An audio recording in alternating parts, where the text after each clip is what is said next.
2019 के चुनाव में मोदी लहर में बड़े बड़े चेहरे को हार का सामना करना पड़ा था।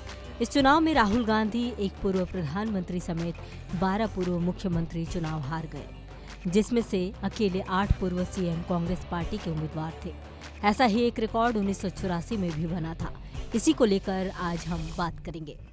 2024 में लोकसभा का चुनाव होना है, जिसको लेकर सभी राजनीतिक पार्टियां तैयारियों में जुट गई है।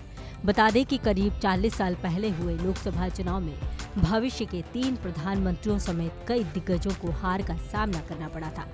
हम बात कर रहे हैं 1984 के लोकसभा चुनाव की। यह चुनाव तत्कालीन प्रधानमंत्री की हत्या के करीब 2 महीने बाद कराए गए थे। यह चुनाव 28 दिसंबर को खत्म हुए। तब देश में 3 चरणों 24, 27 और 28 दिसंबर को चुनाव संपन्न हुए थे। उस दौरान 515 लोकसभा सीटों के लिए वोटिंग कराई गई थी, जबकि हिंसा से ग्रस्त 1985 में जुलाई में दोनों राज्यों पंजाब और असम में शेष 27 सीटों के लिए बाद में वोटिंग कराई गई। इस चुनाव में कांग्रेस को 543 सीटों में से कुल 414 सीटें मिली थी। बता दें कि 13 नवंबर 1984 को चुनाव की तारीखों का ऐलान किया गया। चुनाव में 46 रजिस्टर्ड पार्टियों ने अपने उम्मीदवार उतारे, जिसमें 7 राष्ट्रीय दल शामिल थे। इंदिरा गांधी की हत्या के बाद कराए गए चुनाव में कांग्रेस पार्टी को सहानुभूति का जबरदस्त फायदा मिला और भारतीय लोकतंत्र के इतिहास में यह सबसे बड़ी जीत के रूप में दर्ज हुई। कांग्रेस को पहली बार 50% से ज्यादा वोट मिले और 543 सीटों में से 414 सीटों पर अपना कब्जा जमाया। कांग्रेस की इस रिकॉर्ड तोड़ जीत का असर यह हुआ कि चुनाव में कई विपक्षी धुरंधरों को हार का सामना करना पड़ा। वैसे इस चुनाव में कांग्रेस को सहानुभूति की लहर के बीच उनके एक धुरंधर नेता को हार भी मिली, जो भविष्य में चलकर प्रधानमंत्री की कुर्सी पर काबिज हुए।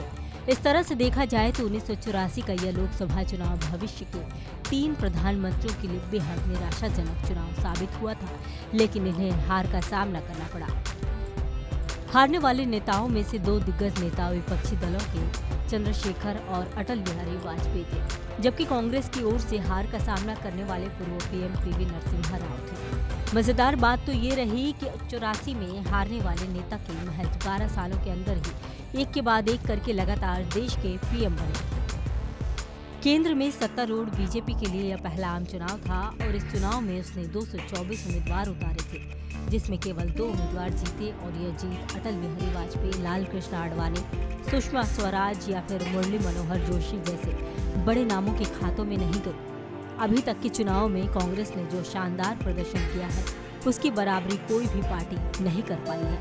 वाजपेयी और चंद्रशेखर के अलावा चौधरी देवीलाल, मुरली मनोहर जोशी, रामविलास पासवान और शरद यादव जैसे बड़े चेहरे चुनाव हार गए। वाजपेयी ने मध्य प्रदेश की ग्वालियर सीट से चुनाव लड़ा और कांग्रेस के माधवराव सिंधिया से 2.5 लाख से ज्यादा वोटों के अंतर से हार गए थे। सिंधिया को 3,07,735 वोट मिले तो वाजपेयी के खाते में 1,32,141 वोट आए। तो इस तरह से सिंधिया 1,75,594 मतों के अंतर से चुनाव जीत गए। भविष्य के दूसरे प्रधानमंत्री चंद्रशेखर को भी चुनाव में हार मिली।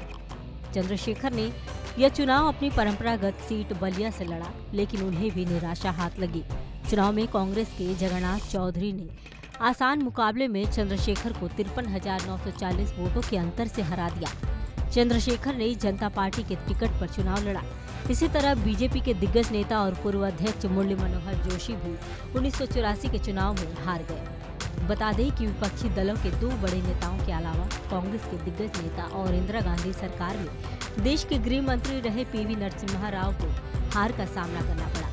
राव को चुनाव में बीजेपी की कम चर्चित नेता ने हराया। इस दौरान बीजेपी पहली बार लोकसभा चुनाव लड़ रही थी और उसके प्रत्याशी सी जंगा रेड्डी ने राव को 54,198 मतों के अंतर से हराया। रेड्डी को चुनाव में 2,63,762 वोट मिले तो राव के खाते में 2,09,564 वोट मिले। 3 भावी प्रधानमंत्रियों के अलावा एक भावी उप प्रधानमंत्री ने भी चुनाव लड़ा और हार गए।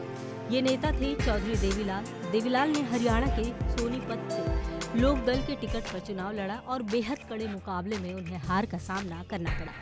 देवीलाल ने कांग्रेस के धर्मपाल सिंह को कड़ी टक्कर दी, लेकिन वह चुनाव जीतने में 2,941 वोटों से पीछे रह गए। सोनीपत में हार के बाद उन्होंने दोबारा यहां से चुनाव नहीं लड़ा और अपना संसदीय क्षेत्र बदल दिया। हालांकि अगले लोकसभा चुनाव 1989 में देवीलाल ने 2 सीटों राजस्थान और सीकर और हरियाणा के रोहतक लोकसभा सीट से चुनाव लड़ा और दोनों सीटों से चुनाव जीते, लेकिन उन्होंने रोहतक लोकसभा सीट छोड़ दी। फिर 2 दिसंबर 1989 को विश्वनाथ प्रताप सिंह के नेतृत्व वाली सरकार में देवीलाल उप प्रधानमंत्री बने। बाद में 10 नवंबर 1990 को वह चंद्रशेखर की सरकार में उप प्रधानमंत्री भी बने। वाजपेयी सरकार में उप प्रधानमंत्री बने लालकृष्ण आडवाणी को 1984 का चुनाव नहीं झेलना पड़ा, क्योंकि तब उन्होंने लोकसभा चुनाव नहीं लड़ा था। वो अप्रैल 1970 से 1989 तक राज्यसभा सांसद रहे, इसलिए कहा जा सकता है कि उन्हें 1984 की सहानुभूति लहर का सामना नहीं करना पड़ा। अब जहां 40 साल पहले हुए चुनाव में बीजेपी के प्रदर्शन की बात है, तो उसे 224 में से सिर्फ 2 सीटें मिली, जिसमें एक सीट आंध्र प्रदेश और दूसरी गुजरात से आई। आंध्र प्रदेश की हनमकोंडा लोकसभा सीट से सी जंगा रेड्डी ने जीत हासिल की, तो ए.के. पटेल ने गुजरात के मेहसाणा से बीजेपी के लिए दूसरी सीट जीती। भले ही यह चुनाव विपक्ष के कई बड़े दिग्गजों, खासकर बीजेपी के लिए खराब चुनाव रहा, लेकिन समय बीतने के साथ कांग्रेस का प्रदर्शन गिरता गया और बीजेपी तेजी से आगे बढ़ती गई। 1984 के बाद बीजेपी पहली पार्टी बनी जिसने 2014 के आम चुनाव में अपने दम पर पूर्ण बहुमत हासिल कर सरकार बनाई।